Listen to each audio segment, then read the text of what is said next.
Hello good morning friends, कैसे हो आप सभी। आई होप आप सभी बेहतर होंगे और मेरी क्लास में एक बार फिर से आप सभी का बहुत बहुत स्वागत है। यहाँ पर हम यूजीसी नेट के लिए प्रिपरेशन कर रहे हैं, खासकर पेपर 1 के लिए, और अपने पेपर 1 के बाद हम अपने पेपर 2 को भी लेकर के चलने वाले हैं। चलिए, तो यहाँ पर हमने यूनिट 1, यूनिट 2, यूनिट 3 और यूनिट 4 को अभी हम कर रहे हैं। यूनिट 3 तक हमारा कंप्लीट हो चुका है। हम यहाँ पर कम्युनिकेशन को कंप्लीट कर रहे हैं, जिसमें हमने काफी सारे टॉपिक को कवर कर लिया है। और अभी हमारा जो टॉपिक चल रहा है उसका नाम है मास मीडिया। मास मीडिया में भी हमने मास मीडिया के डेफिनेशंस को, उसकी मीनिंग को, उसकी एलिमेंट्स को हमने बहुत ही बेहतर तरीके से समझ लिया है।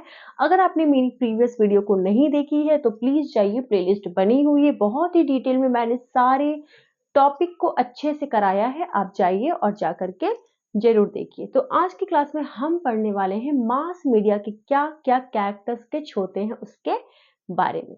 चलिए, तो मेरे साथ बने रहिए।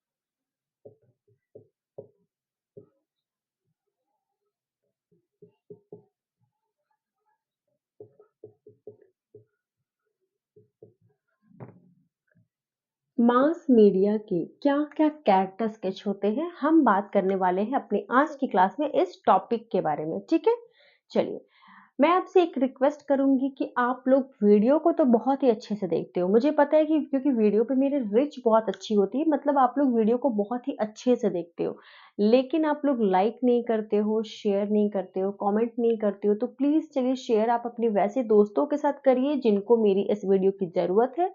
वैसे दोस्तों के साथ आप मेरी वीडियो को शेयर कर सकते हो, लाइक तो कर ही सकते हो, और एक कमेंट करने में क्या ही बुराई है। तो अगर आप चाहो तो ये कर सकते हो। चलिए आगे बढ़ते हैं। बात कर रहे हैं हम कैरेक्टर स्केच के बारे में। तो मास मीडिया के कौन कौन से कैरेक्टर स्केच होते हैं। सबसे पहले तो अगर हम बात करें तो ये क्या करता है, ये डायरेक्टली मैसेज पहुंचाता है। ठीक है, लार्ज नंबर ऑफ ऑडियंस को। क्योंकि हमने मास मीडिया के मीनिंग में क्या समझा था कि ये क्या कर रहा है, लार्ज पीपल को एक ही समय पर मैसेज पहुंचा रहा है। हमने तो यही पढ़ा था मास मीडिया की मीनिंग में। ठीक है, तो यानी कि इसका जो पहला कैरेक्टर स्केच हो जाएगा वो हो जाएगा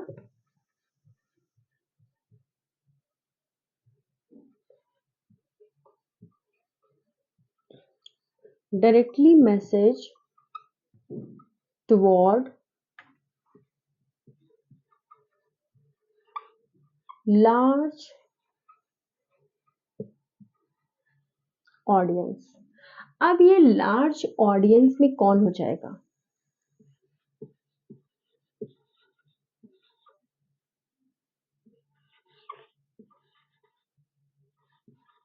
या तो हेट्रोजीनियस हो जाएंगे और या फिर हो जाएगा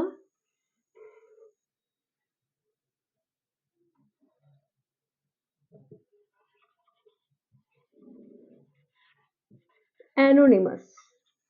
ठीक है, यानी कि वैसे लोग जिनकी सोच विचार बिल्कुल अलग होती है। जी हाँ, अब मैंने सोशल मीडिया पे एक एडवर्टाइजमेंट शो किया। ठीक है, मैंने मान लो एक क्रीम के बारे में मैंने एक एडवर्टाइजमेंट शो किया। अब उस क्रीम के बारे में हर लोगों की अपनी अलग अलग सोच होगी। कुछ लोग सोचेंगे कि हाँ, ये लगाने से शायद ये रिएक्शन, मतलब ये कुछ अच्छा इफेक्ट पड़े।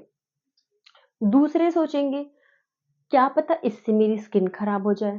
ठीक है, तो ऐसे बहुत सारे अलग अलग सोच वाले लोग होते हैं जो लार्ज ऑडियंस होते हैं, जिनमें आपका हेट्रोजीनियस और एनोनिमस आता है। ठीक है, अब इसी लार्ज ऑडियंस तक क्या पहुंचाया जाता है, डायरेक्टली मैसेज पहुंचाया जाता है with the help of mass media. इसलिए मास मीडिया के कैरेक्टर स्केच में सबसे पहले हमने डायरेक्टली मैसेज को रखा।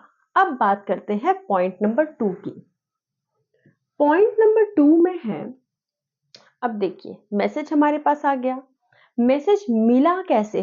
हमने अपने फोन में नेट पैक डलवाया, रिचार्ज करवाया, ठीक है। अब ये रिचार्ज कितने की आती है? मतलब मिनिमम ही अमाउंट है, बहुत ज्यादा तो नहीं है। अब आप इतने कम के रिचार्ज में आप कितनी सारी चीजें को देख रहे हो, कितने सारे नॉलेज को गेन कर रहे हो, इतने कम रिचार्ज में फ्री में आपको मेरी ये कोर्स मिल रही है। और आपको क्या चाहिए? अगर आप परचेजिंग करोगे तो शायद इतना डिटेल में आपको बताया भी नहीं जाएगा और आपको पैसे भी लग जाएंगे। 15,000, 20,000, 25,000 के कोर्सेस आते हैं, ठीक है। लेकिन यहाँ पर आपको फ्री में मिल रहा है। कितने में? 500-600 का आपने रिचार्ज कराया, ठीक है। तो यानी कि इंडिविजुअल एक एक लोगों में ये जो कॉस्ट होता है वो मिनिमम होता है, ठीक है।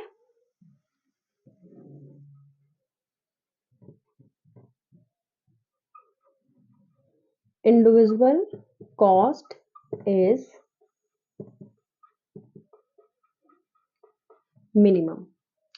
अब मैंने अपना ये कंटेंट आप लोगों को शेयर कर दिया, लेकिन अब मान लो मुझे इसमें से कुछ लोग नहीं पसंद है, जो मान लो बैड कमेंट करते हैं। वैसे तो ऐसा कोई भी नहीं है जो मुझे बैड कमेंट करता है, लेकिन मान लो कि अगर कोई कोई हो जो कि जिसने बैड कमेंट किया, अब मैं चाहूंगी कि मैं उस तक अपने ये वीडियो को ना पहुंचाऊं। क्या ये पॉसिबल है? नहीं, क्योंकि इसमें प्राइवेसी नहीं होती है, ये पब्लिकली होती है और इसमें किसी भी तरह का कोई भी प्राइवेसी नहीं होती है। तो इसके कैरेक्टर स्केच में अगर हम बात करें तीसरे नंबर की, तो कंटेंट इज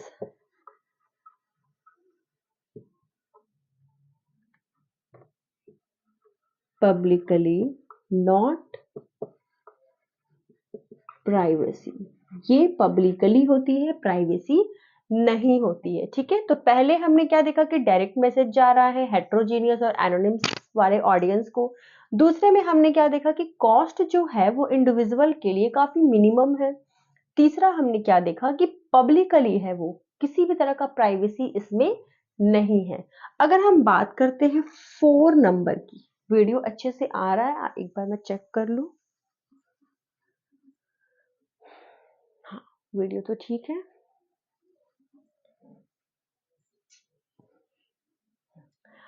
अब अब मान लो मैंने कंटेंट शेयर किया, लेकिन मैं कंटेंट किस चीज का आपके साथ शेयर कर रही हूँ? जो मेरा टॉपिक है, जो मुझे आपको बताना है। अब मैं यहाँ पर आपको यूजीसी नेट के लिए प्रिपरेशन करा रही हूँ और अब मैं आपको पढ़ाने लगूंगी सपोज क्लास 1 का सिलेबस। तो ये क्या हो जाएगा? ये मेरे कैटेगरी से बाहर हो जाएगा। मेरे पास जो स्टूडेंट है वो यूजीसी नेट के लिए है। अब मैं क्लास 1 का राइम्स पढ़ा रही हूँ, तो बिल्कुल अलग हो जाएगा। या फिर मान लो मैं किसी टेक के बारे में आपको बताना मैंने स्टार्ट कर दिया, तो बिल्कुल अलग हो जाएगा, ठीक है। तो यानी कि यहाँ पे जो इंफॉर्मेशन होती है, जो सोर्सेस होती है, वो उसी ऑर्गेनाइजेशन से रिलेटेड होती है जिस चीज के बारे में बताया जाता है, ठीक है। सोर्सेस रिलेटेड टू ऑर्गेनाइजेशन और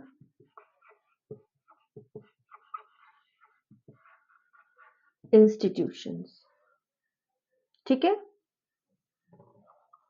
अब बात करते हैं पॉइंट नंबर 5 की। अब इसमें क्या होता है? मैंने कंटेंट शेयर किया, अब आप इसमें फीडबैक दोगे, तो जरूरी तो नहीं कि मेरा ये वीडियो आपके पास जिस समय आया आपने उसी समय ओपन कर लिया। हो सकता है कि आप नेक्स्ट डे ओपन करो, या हो सकता है कि आप 5 मिनट में ओपन कर लो। तो फीडबैक आप पे डिपेंड करता है, यानी कि इसमें जो फीडबैक होता है वो डिले हो सकता है, ठीक है। फीडबैक कैसा होता है? डिले। फीडबैक इसमें फीडबैक इज डिले और आफ्टर सम टाइम।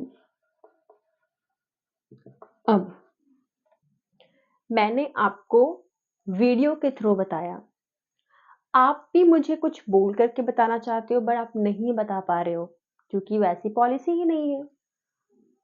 तो ये कैसा कम्युनिकेशन हो गया? One way. या फिर आपने एक एडवर्टाइजमेंट देखा अपनी टीवी में हजमोला का, ठीक है? अब क्या आप उस एडवर्टाइजमेंट को देख के अपनी कोई बात वहां पे बोल सकते हो? नहीं। क्यों? क्योंकि वो वन वे है। यानी कि मास मीडिया जो होती है वो मोस्टली क्या होती है? वन वे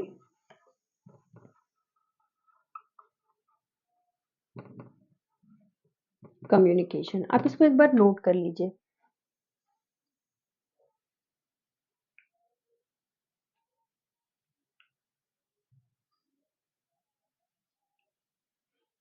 इसे आप नोट कर लीजिए और यही था आज का टॉपिक, ठीक है? अब नेक्स्ट टॉपिक में हम लोग मिलेंगे। तो ये था हमारा आज का टॉपिक। अब हम मिलते हैं अपने अगले टॉपिक में, ठीक है? तो मेरे साथ बने रहिएगा। मुझे यकीन है कि आपको मेरी कंटेंट समझने के बाद ना आप कहीं भी और जाना पसंद नहीं करोगे क्योंकि मैं इतना डिटेल में समझाती हूँ कि आपको पूरी यूट्यूब पर, इनफैक्ट जब आप कोर्स को परचेज करोगे ना तो वहां पे आपको इतनी डिटेल में नहीं समझाया जाएगा, ठीक है? तो मुझे फॉलो कर लीजिएगा, लाइक और शेयर भी जरूर कर लीजिएगा। चलिए, थैंक यू सो मच।